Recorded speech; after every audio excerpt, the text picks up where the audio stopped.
Would you believe that Robert Johnson, the great Robert Johnson, had only 2 recording sessions in his life? Only 2. But they were landmark recordings. They display a combination of singing, guitar skills, and songwriting that have influenced generations of musicians, especially in rock and roll. After acquiring the amazing guitar skills, Robert Johnson made another deal, this one a commercial deal, with Vocalion Records, one of the very first race records labels, and by this time a subsidiary of Brunswick Records, which in turn was owned by Warner Brothers. Race records, of course, were recordings intended for the black audience, and they were pressed in more limited quantity than some other types of records, a few hundred at a time usually. And that means not many people had a chance to listen to Robert Johnson back then. In fact, he wasn't truly discovered by the general audience until 1961. I'll elaborate about that in just a minute.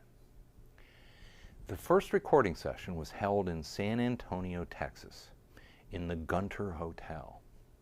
Why would they record in a hotel, you ask? Well, in the early days, using a studio was a great luxury, especially if the musician was a Negro. They rented 2 rooms on a high floor of the hotel, so they'd be above the traffic and noise of the street. In one of them, the producer and engineer set up their equipment, and in the other, Robert Johnson sang and played music facing against the wall. This is a drawing depicting the setup. Now, there are several theories as to why Robert Johnson faced into the corner while recording. Some people suggest that he was just too shy to look at other people while singing. In fact, there are stories that he wouldn't let other guitarists see what he was doing with his hands. Others say he probably wanted to make his vocals and guitar sound better, achieving better acoustic sound, better concentration, if you will, by facing into the corner. Even this is part of the Robert Johnson myth. But I gotta tell you, I think the latter theory makes much more sense than the former one. He recorded for 3 days in San Antonio, including Thanksgiving Day of 1936. I'm going to show you the complete list of songs he recorded there. You don't need to memorize these song titles. Don't worry about remembering individual songs unless I really tell you you should. But if you study this list, you'll recognize many of these songs as they have been covered by dozens of other musicians over the years. On Monday, November 23rd, 1936, Robert Johnson recorded 8 songs: Kind-Hearted Woman, Dust My Broom, Sweet Home Chicago, Ramblin' on My Mind, When You Got a Good Friend, Come On in My Kitchen, Terraplane Blues, and Photograph Blues.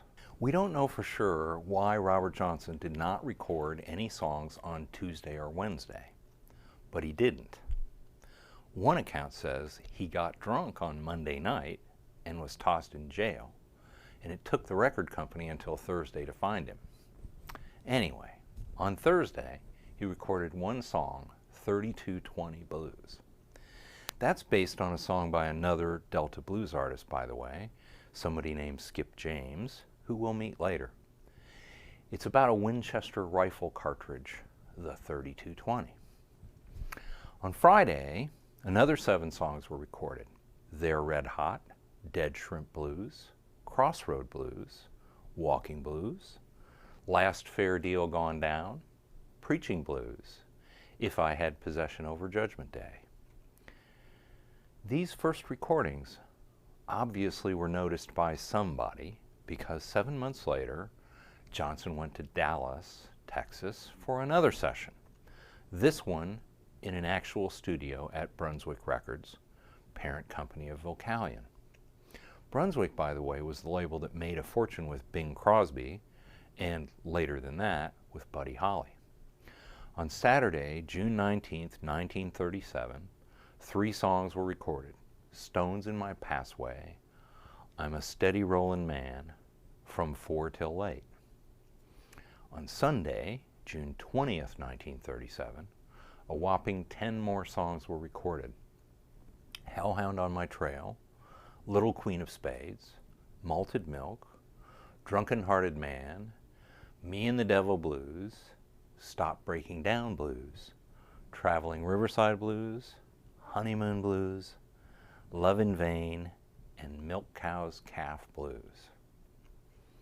Now it's important to understand here that until about the mid-1940s, LPs, so-called long-playing records, didn't exist.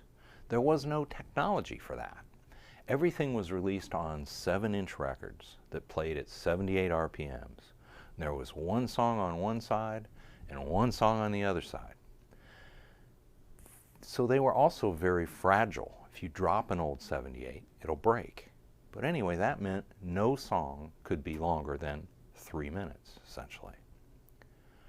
Although Robert Johnson recorded 29 songs, only a handful were pressed onto records at the time, and they were heard by a few people. So, as you might expect, he remained a cult figure until 1961, when this compilation album was released on Columbia Records, which now owned the old Vocalion catalog. Why 1961? Well, there was newfound interest in blues when rock and roll and folk music records were selling well. So this album was one of the efforts trying to discover the roots of the music. Not everything Robert Johnson recorded made it onto this album, however. That's why it's called a compilation. Still, it's considered one of the greatest and most influential blues releases ever. And of course, a lot of up-and-coming musicians in the 1960s grew up on this album. Just how important is this record? In 2003, it was ranked number 27 on Rolling Stone magazine's list of the 500 greatest albums of all time. That's high praise. In the next video, we'll listen to some of the songs by Robert Johnson and some of the cover songs by other artists who grew up idolizing him.